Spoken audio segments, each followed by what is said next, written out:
Hey guys, so as promised, a little video and a few hints and tips on nutrient timing, okay? So nutrient timing, food timing, or macronutrient timing, okay? It all means the same thing, okay? So what it basically means is, it's a planned intake on a daily basis of what you eat in versus of carbohydrates, proteins and fats, okay?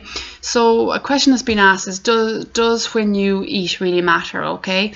So everyone really has different health and fitness goals, and so people will differ on how they consume their food, their macronutrients, etc. So again, their protein, fats and carbohydrates, okay?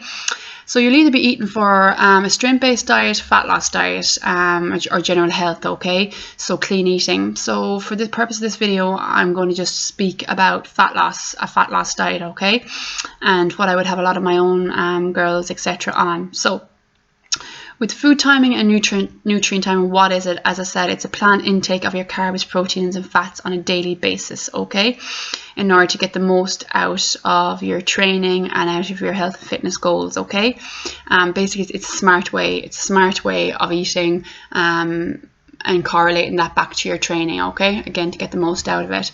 So when to consume your carbs, okay? So with training, at the initial stages of fat loss, you'd want to be having carbs about twice a day on training days and once a day on non-training days, okay? So again, on training days, you're going to be having them, before and after your training, okay? Before your training to fuel your workout, after your training, so they're burnt up straight away, okay, within an hour or 2 hours after your training, but try and get them close to after training as possible, okay? So like I said, on training days you're having them twice a day, non-training days you're having them once a day, okay? And another thing to note here as well, and just to be aware of it, is when you are at the initial fat loss stages, you do really want to be in a calorie deficit rather than a calorie surplus, okay? So i.e. you need to be expending more than you're intaking in food choices, okay? So your energy expenditure would be higher than your energy intake, okay? So one thing that is kind of mind-boggling I've noticed is carbohydrates, okay? And people don't know what type of carbs they should be eating or what they shouldn't be. And so let's kind of clear a few things up here, okay? So there's 3 types of carbs, okay? There's fiber-rich carbs, the starchy carbs, and there's the refined sugar carbs, okay? So fiber carbs, an example would be, say, fruits, vegetables, legumes, that kind of thing, okay? Again, these are a very good source of carbohydrate, and, they do help, fiber-rich carbs do help, they do help regulate blood sugar levels, okay, and insulin, okay? So they'll kind of banish away those sugar cravings or hunger cravings, okay? So that's the fiber-rich carbs, vegetables, legumes, etc. Good, okay? Then we're going to go on to talk about starchy carbs. So starchy carbs, again, is you're having before and after your training, okay?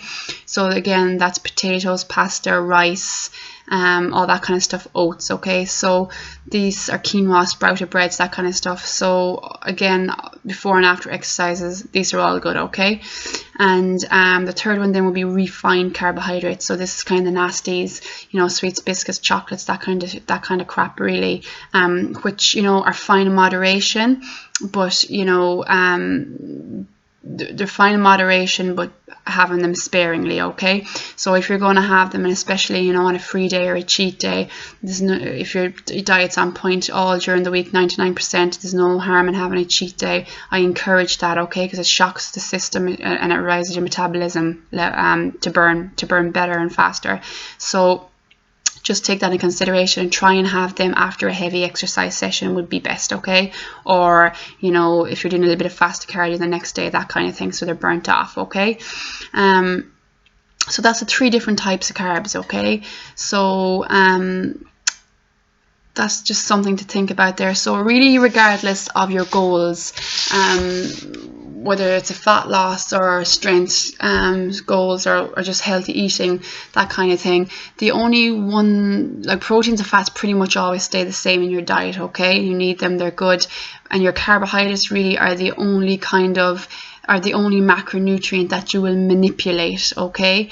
And you'll manipulate this to get the best, for it to basically just to get the you manipulate your carbohydrates to get the best out of your training, okay? So again, you're using them to fuel your training before and then to feed your body again with your protein for cell repair after, okay?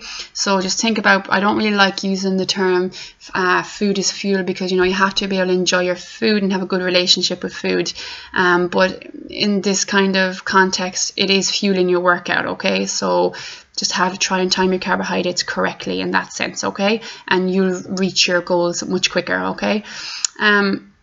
So that's kind of really about food timing. I touched more on carbohydrates than proteins and fats, but you're going to be having proteins and fats with most of your meals. Most of the questions I got in was about carbohydrates and how to eat them and what types. So that's why I'm targeting this more than the other two macronutrients. So what's the take-home message from this? It's follow the evidence. So eat a particular way for a particular amount of time.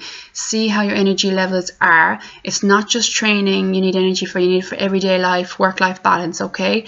And then you can come back and reassess if everything is going correctly. So, do what works for you. Everybody is different. But, if you do keep your carbohydrates to a minimum on non-training days and before and after training on training days, you will feel a lot leaner in yourself. For the first week or two, you might be slightly a little bit hungrier, but if you are, that means you're not getting enough protein and fat. So you shouldn't be feeling hungry if the other two macronutrients are in your diet in the correct amounts, okay? So that's kind of it, really. If you have any more questions or anything like that, again, you all know you can private message me, as a lot of people have been doing. Or I hope this helps and that you get the most out of it, okay? All right, thanks, bye.